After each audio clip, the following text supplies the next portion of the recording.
O que é importante para nós, para maior e líder do centro, é uma fase de desenvolvimento. Essa é inserir com muito por morde ou não tem idade de 0 para 3 anos. Então, esta nota passou na carracia de espafone, mas tem hora que passou na nova expressar na mesa, não tem habilidade para explicar o que não está sentindo no momento aí. Então, esta passa a roupa e a hora não está hunga com outro mucha, não pode expressar que se o mucha coi coisa feinan que hey, esta dim, então se eu não está saquele dor de morde para como defesa também. E também tem hora não está sacando gente, porque hunga oral também, quando não está começando a morder, porque não tem energia para morder algo. Também ora não está mais tanto quando não com outro muito não também fase de mostrar quando não tem mais grande quando não tem hora outro muito novo que também no centro ou na casa também não quer demonstrar quando não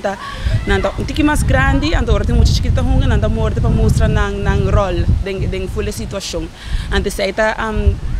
a questionar o mordimento. Ela começa mais tanto hora muito entre a idade de 1 e meio para 3 anos. De hora ela passa mais que 3 anos, mas a maioria da hora muito por expressar isso mesmo verbalmente e hora ela stop.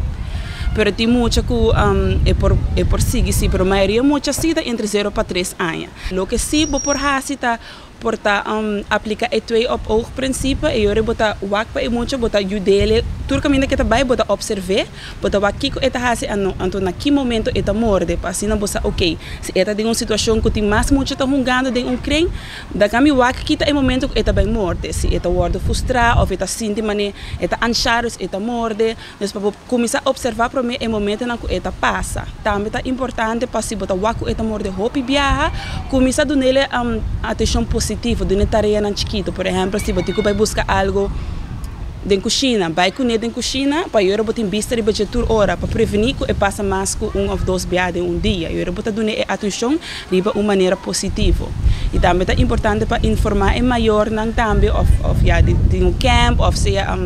qualquer caminho informar é maior na que está passando, então donando também tips com não por ajuda na casa também para estar linha. Então esse é portador de uma atenção positiva em verdade e também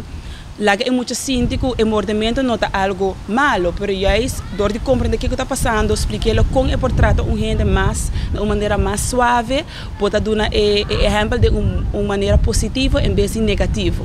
Então é importante para focar em muito observar para prometer também manter vista em muita hora e também dar uma atenção positiva a cada momento.